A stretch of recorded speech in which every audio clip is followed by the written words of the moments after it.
Idi Amin.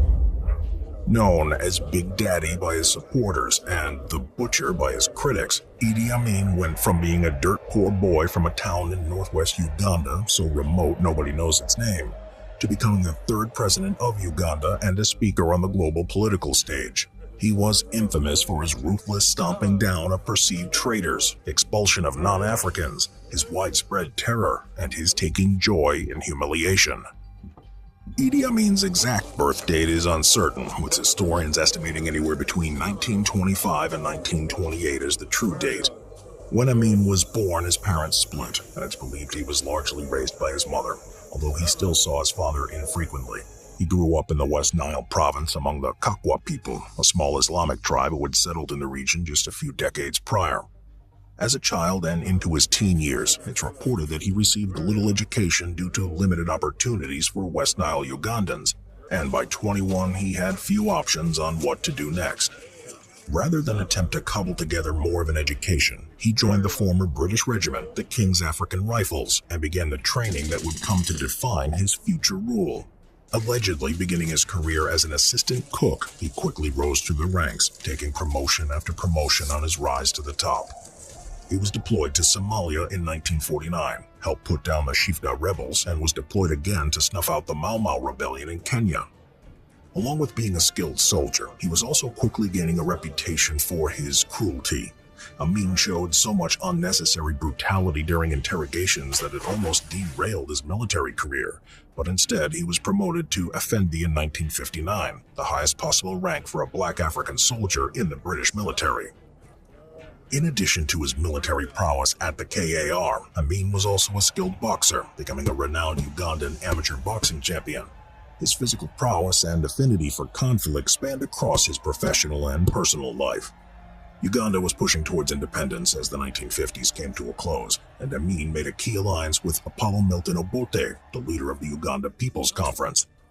Obote would go on to become the Prime Minister of Uganda when it reached independence in 1962. Amin was made a lieutenant in Obote's Ugandan army. His first order for Amin was to stop the cattle stealing in the north. Amin did this, but he also committed such atrocities that the British demanded he be tried for his crimes. Instead, Obote had him trained further in military tactics in the United Kingdom. When Amin got back to Uganda in 1964, the army was in full-scale mutiny, without anyone to hold control in his absence. Amin was tasked with getting it back in order. When he succeeded, he was promoted again, this time to deputy commander. He was then accused of smuggling gold, coffee, and ivory out of the Congo alongside Prime Minister Obote. Meanwhile, in 1966, Obote dismissed the government, declaring himself president. The allure of power drove Amin's ambitions higher and higher. He continued to hoard funds from smuggling and illicit arms dealing with Sudanese rebels, all the while fortifying his position in the Ugandan military. Obote promoted Amin to Chief of the Army and Air Force, a position that's forfeited even more power to Amin. After an unsuccessful assassination attempt on Obote's life in 1969, the president became more wary and tried to seize greater control of the military in 1970. All the while, Amin continued to build his network, working closely with Israeli and British agents in Uganda.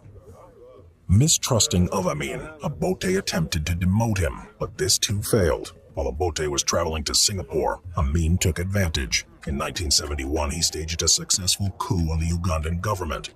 While he called himself president, the title he preferred was, quote, His Excellency President for Life Field Marshal Al-Haji Dr. Idi Amin, VC DSO MC, Lord of all the beasts of the earth and fishes of the sea, and conqueror of the British Empire in Africa in general and Uganda in particular, end quote. Amin immediately got started with his atrocities. In his first few months, he brutally assassinated political threats and members of the Ugandan police before turning his attention on the public. Quickly, he disposed of the Chief of Justice, the Anglican Archbishop and the Vice-Chancellor of Mekere University, among other high-ranking officials. Within just 3 months, he also enlisted 10,000 new soldiers, almost half of which were ex-Anyanya guerrilla fighters, former Zairean freedom fighters, and those from Amin's home. In the first 6 months of his reign, Ugandans killed Ugandans with increasing alacrity, urged by Amin himself. From there, he then launched one of his first major attacks on humanity since taking over, the killing of approximately 3,000 Langi Anatoli soldiers, given their connection to the now exiled former Prime Minister Obote. He also created killer squads within what was called the State Research Bureau and Public Safety Unit to hunt down Obote's supporters and task them with snuffing out any opposition to his reign.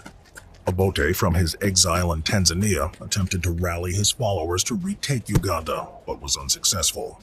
Tens of thousands of Asian residents were expelled from his country in 1972, which thoroughly wrecked the Ugandan economy to a point that its impact is still felt today.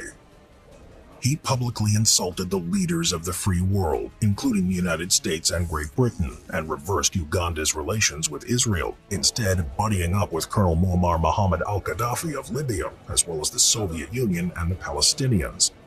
Despite this and public hostility from leaders in the US, UK, and Israel, they still hypocritically worked with the dictator. In 1973, America actually took over Britain as Uganda's most prominent trading partner, despite publicly closing their embassy in Kampala that same year. Amin continued to act brutally and with abandon. In 1976, a group of Palestinians and members of the Badr Meinhof gang hijacked a French airliner at Entebbe Airport. With both Amin and the Ugandan army's support, the flight en route from Israel to France was held hostage by the two groups. However, Israeli forces launched an immediate counter-raid and freed the hostages. This sent Amin into a tirade. He executed several airport employees, a host of Kenyans that he blamed for the counter-raid, and an elderly British passenger who had been sent to a hospital after the attempted hijacking. By this point, Amin received his nickname, the Butcher of Uganda, and he lived up to that moniker. He had killed over 300,000 civilians, including some high-ranking Uganda citizens such as the Anglican Archbishop, the Governor of the Bank of Uganda, and the Chancellor of Makerere College. Yet he grew more paranoid over time, and it was clear that his grip was slipping. When a collection of Ugandans fled over the border to Tanzania, he flew into a rage and accused Tanzanian President Julius Nyerere of attempting to foment insurrection in Uganda.